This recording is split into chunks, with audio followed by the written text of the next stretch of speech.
করবার জন্য ভারতের সহযোগিতায় প্রথম দিন থেকে বাংলাদেশকে অস্থিতিশীল করবার একটা চেষ্টা শেখ হাসিনা এবং আওয়ামী লীগ করে যাচ্ছে। আমি আমার হিন্দু ভাই বোনদের কাছে হাত জোর করে বলবো, আপনারা কোনো নির্দিষ্ট দলের খেলার পুতুল হবেন না।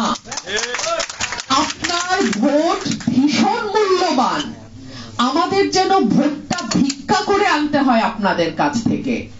আমরা যেন আগে ভাগে নিশ্চিত না হয়ে যাই যে এই ভোট তো আমি পাবোই, তার জমি দখল করলেও আমি পাবো, তার বাড়ি দখল করলেও আমি পাবো, তার গহনা কেড়ে নিলেও আমি পাবো। এই যে তার আত্মবিশ্বাস, যাই করি না কেন ভোট আমারে না দিয়ে দিবে কই, এই দিবে কই জায়গাটা আপনারা খুঁজে বের করেন। আপনাদের যেই দলকে ভালো লাগবে, দলের চেয়ে বেশি প্রার্থীর দিকে তাকান। যেই প্রার্থীকে আপনার এলাকায় যোগ্য মনে হবে তাকেই আপনি ভোট দেবেন। যেই প্রার্থীকে মনে করবেন আপনার পাশে দাঁড়াবে, আপনার মানে সকলের পাশে দাঁড়াবে, তাকে ভোট দেবেন। কোন একটি নির্দিষ্ট দলের ভোট ব্যাংকে পরিণত হবেন না। এতে কি হয়, একটা দল মনে করে যাই করি না কেন ভোট তো পাবোই, আর আরেকটা দল মনে করে আমি যাই দেই না কেন ভোট তো আর আমাকে দিবে না, তা আমি কেন দেব। সুতরাং ভোটের যে বার্গেইনটা, এই যে শক্তিটা, এটাকে আপনারা ব্যবহার করেন। যাকে ইচ্ছা, যাকে ভালো ক্যান্ডিডেট মনে হবে, দল দেখার দরকার নাই, ভোটটা তাকে দেন। বিপদে নিশ্চয়ই তাকে পাশে পাবেন। এই যে গত 15 বছর আমরা দেখলাম, হঠাৎ করে কি ফেসবুকে একটা পোস্ট আসে, ধর্ম অবমাননা, সেই বাড়ির উপরে হামলা, পাড়ার পর পাড়া জ্বালিয়ে দেয়া হয়, একটা পুরুষও ঘরে থাকতে পারে না। কারণ নাসিরনগর আমি নিজে ভিজিট করেছি, আমি যশোরে আমি গেছি, অভয়নগরে আমি গেছি। সুতরাং আমি ব্যক্তিগতভাবে আমার ভাই বোনদের সঙ্গে কথা বলেছি। আমার মনে পড়ে অভয়নগরে যখন পুজোর সময় হামলা হলো, পরে আমি গেলাম, আমার দল আমাকে পাঠালো। আমি যখন কথা বলছি, বাড়ির মা আমাকে বলছেন, মাগো আমি ক্যামেরায় কথা বলতে পারবো না, আমার ভয় লাগে। একটা স্বাধীন দেশে স্বাধীন নাগরিক কথা বলতে ভয় পায় মিডিয়ার সামনে। এই বাংলাদেশ আমরা চেয়েছিলাম? বাংলাদেশে ভাষা আন্দোলন, গণ অভ্যুত্থান 69-এর, 71-এর মুক্তিযুদ্ধ, 90-এর স্বৈরাচার বিরোধী আন্দোলন এবং 2024-এর নতুন বাংলাদেশ, আমার কোন ভাই বোনের অবদানকে খাটো করে দেখবার কোন সুযোগ নাই। হিন্দু, মুসলমান, বৌদ্ধ, খ্রিস্টান, যে যেই ধর্মের, ধর্ম যার যার, বাংলাদেশ সমান। সুতরাং সেটাকে মাথায় রেখে বাংলাদেশের মাটির প্রতিটা কণা, প্রতিটা ইঞ্চি আমার যতটুকু অধিকার, আপনাদেরও ঠিক ততটুকু অধিকার। সুতরাং আপনার রক্ষাকর্তা আপনার দেশের বাইরের আর কেউ হতে পারে না। যদি কেউ আপনার রক্ষাকর্তা সাজবার চেষ্টা করে, মনে রাখবেন আপনাকে ব্যবহার করে সে তার রাজনৈতিক ফায়দা নিতে চায়। আমি বলতে বাধ্য হচ্ছি, কিছু কিছু দেশ মনে করে তারা সারা বিশ্বের হিন্দুদের রক্ষাকর্তা।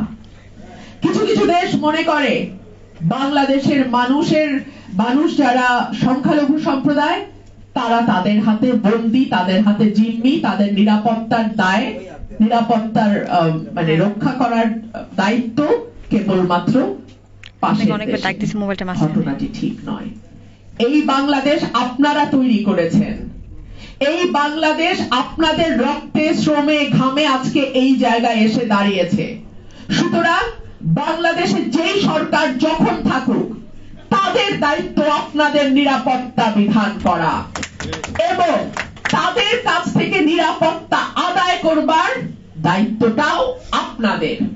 সুতরাং এই যে রক্ষাকর্তার খেলা, সেটা আওয়ামী লীগ হোক কিংবা আর কেউ হোক, এই রক্ষাকর্তার খেলা আপনারা খেলতে দেবেন না। স্বাধীন দেশে আপনারা এবং আমরা যারা হয়তো সংখ্যায় বেশি, আমরা কিন্তু সমান অধিকার নিয়ে বাস করি। আমাদের সংবিধান আমাদেরকে সমান অধিকার দেয়। আমি বেশ কিছু দাবি দেখেছি এই 24-এর গণ অভ্যুত্থানের পরে। দুর্গাপূজায় বোধহয় আপনারা 5 দিন ছুটি চাইছিলেন। আমি মনে করি এটা যৌক্তিক। এটা যৌক্তিক এ কারণেই যে আমি পুজোর সময় আমার এলাকায় চলে যাই। এত আনন্দের 4-5টা দিন, সত্যিকার অর্থেই আনন্দের।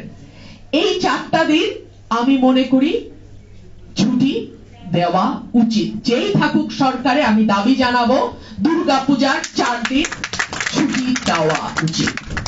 আপনারা সংখ্যালঘু কমিশনের কথা বলছেন, নিশ্চয়ই বাংলাদেশে যদি নারী কমিশন করতে পারে, রিফর্মের জন্য কি কি দরকার, বাংলাদেশে যদি মানবাধিকার কমিশন থাকতে পারে, বাংলাদেশে যদি আমি তো দেখলাম 10টা ভিন্ন ভিন্ন কমিশন এই সরকার করেছে, ডেফিনেটলি সংখ্যালঘুদের নিজস্ব কিছু সমস্যা আছে, নিজস্ব যেটা শুধুমাত্র তারাই ভুক্তভোগী, তারাই সাফার করে। সেই সমস্যাগুলোর সমাধান, সেই সমস্যাগুলো কিভাবে যৌক্তিকভাবে কমিয়ে আনা যায়, কিভাবে তার সমাধান করা যায়, সেজন্য বাংলাদেশের সংখ্যালঘু কমিশন হতে পারে, হওয়া উচিত। 3, যেটা সংসদে আপনারা আলাদা কিছু আসন দাবি করছেন। আমার দাদা যে কথাটি বলছিলেন, 53 বছর বাংলাদেশের বয়স, এখন পর্যন্ত সংসদে দাঁড়িয়ে কেন আপনাদের সমস্যার কথা কেউ তুলে ধরলো না? একটার পর একটা ঘটনা ঘটেছে বাংলাদেশে, একটা বান্দাও তো গিয়ে সংসদে কথা বললো না। কেন? তাদেরকে আপনারা ভোট দিয়ে আনেন নাই, তো তারা কেন কথা বলবে না?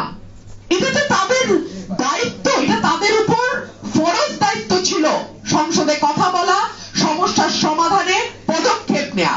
এই যে তারা নিল না, তাদেরকে নিতে বাধ্য করতে হবে।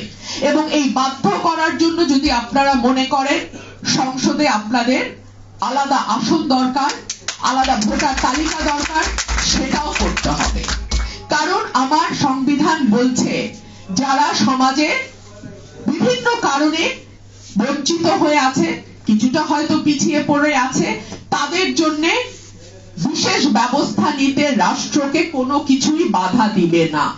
সেখানে যদি নারীদের জন্য 50টা রিজার্ভ সিট থাকতে পারে, তাদেরকে মেইন স্ট্রিমে আনতে, সংখ্যালঘুর স্বর, গলার আওয়াজটা যেন সর্বোচ্চ পর্যায় পর্যন্ত পৌঁছায়, সেই জন্য দরকার হয় ডেফিনেটলি আলাদা সিটের ব্যবস্থাও করা উচিত।